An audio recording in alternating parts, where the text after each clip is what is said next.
Hello guys, welcome to my channel. তো আজকে দেখো সকাল সকাল উঠে পড়েছিলাম। আজকে ছিল সানডে। তো সানডে মানেই একটা স্পেশাল মেনু থাকে। তো চলো সেই স্পেশাল মেনুটাই আজকে তোমাদের সাথে শেয়ার করব। তো প্রথমেই নিয়ে নিয়েছিলাম একটা বড় সাইজের পাত্র, দেন তার মধ্যে দিয়ে দিয়েছিলাম চিকেনের মিহি পেস্ট। তো চিকেনটাকে একদম ভালো করে পেস্ট করবে। আমি এই প্রথম কোনো রকমই চিকেনের ওই টুকরোগুলোও রাখিনি, ঠিক। দেন আমি এর মধ্যে অ্যাড করেছিলাম পেঁয়াজ কুচি। পেঁয়াজ কুচি অ্যাড করার পর ওর মধ্যে রাখা যে সাইডে রাখা ডিমটাকে এখানে ফাটিয়ে দিয়েছিলাম।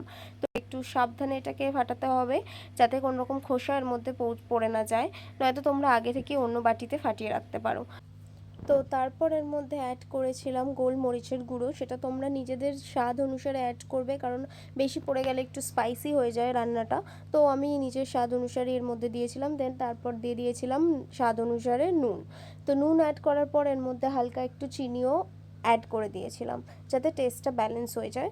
বাট আমার কাছে লঙ্কা বাটা ছিল না, তো আমি ওর পরিবর্তে অ্যাড করে দিয়েছিলাম চিলি সস, যেটা তোমরা এখানে দেখতে পাচ্ছ।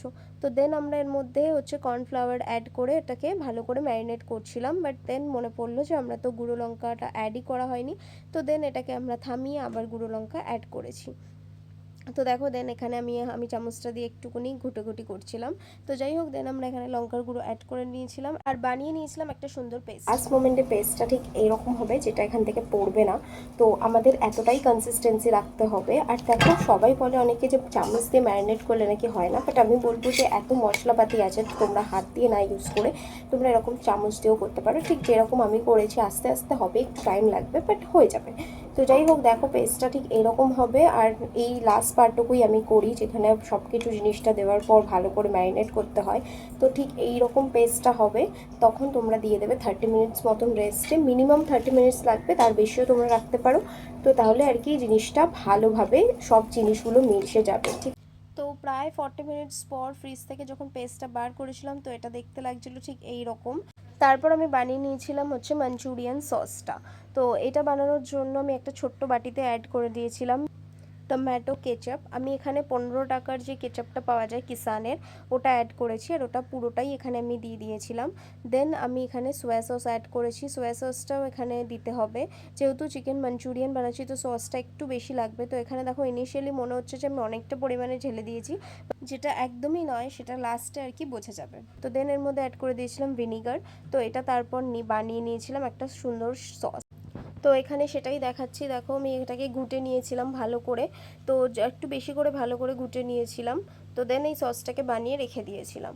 তো তারপর যে চিকেন বলসগুলো আছে, ওই চিকেন বলসগুলো আমি ছাকা তেলে গরম করে ভেজে নিয়েছি। তো ভেজে নেওয়ার পর ওটাকে তুলে রেখেছি। আর দেখো আমি ছোট ছোট করেই টুকরো টুকরো করে আর কি দিয়েছি। তো দেখো এই ছিল আমার চিকেন মাঞ্চুরিয়ানের সাইজ। তো দেখো এইটুকুনি পেস্ট থেকে এতগুলো মাঞ্চুরিয়ান বল হয়েছিল। তো দেন একটা কড়াইয়ের মধ্যে একটুকুনি তেল অ্যাড করে ওর মধ্যে দিয়ে দেবো পেঁয়াজ কুচি। পেঁয়াজ কুচিটা ভালো করে ভাজা ভাজা হয়ে গেলে ওর মধ্যে দিয়ে দিয়েছিলাম রসুন কুচি আর আদা বাটা। তো দেন আর কি ওর মধ্যে যে সসটা বানিয়ে রেখেছিলাম, ওই সসটা দিয়ে এখানে ভালো করে ওটাকে নাড়িয়ে যেতে হবে। দেন একটা পাত্রের মধ্যে আমি অ্যাকচুয়ালি যেই পাত্রের মধ্যে মাংসটা ম্যারিনেট করেছিলাম, ওই পাত্রটার মধ্যেই আমি কর্নফ্লাওয়ারটা জলের মধ্যে গুলে নিয়েছিলাম। তো তোমরা অন্য পাত্রতেও করতে পারো, নয়তো ওই পাত্রটার মধ্যেও করতে পারো। আর দেখো যখন ওদিকে নাড়তে নাড়তে মাংসটার মানে চিকেনের এই গ্রেভিটার কালারটা এরকম হয়ে যাবে, তো ওর মধ্যে এই গুলে রাখা কর্নফ্লাওয়ারের যে জলটা ছিল ওটা অ্যাড করে দিতে হবে। ওটা অ্যাড করেও আমাদের কন্টিনিউয়াসলি নাড়তে হবে, যাতে আর কি এইটারও কালারটা এর সাথে মিশে যায়। দেন অ্যাড করার পর ফ্লেমটাকে এরকম বাড়িয়ে নিয়ে আরও কন্টিনিউয়াসলি নাড়তে থাকতে হবে। দেন এটা কন্টিনিউয়াসলি এরকম নাড়তে নাড়তে এর মধ্যে ভেজে রাখা যে বলসগুলো ছিল চিকেন বলস, ওইগুলোকে আমরা অ্যাড করে দেবো। তো পুরোটাই একসাথে অ্যাড করে দিয়ে ওটাকে ভালো করে মেশাতে হবে, যাতে সবগুলো মাঞ্চুরিয়ানের মধ্যে এই গ্রেভিটা আর কি লেগে যায়। দেন এটা পুরোপুরি মিশে গেলে আমরা এখানে আর কিছু করব না, আর কিছু করার নেই এখানে। বেসিক্যালি রান্নাটা পুরোটাই হয়ে গেছে।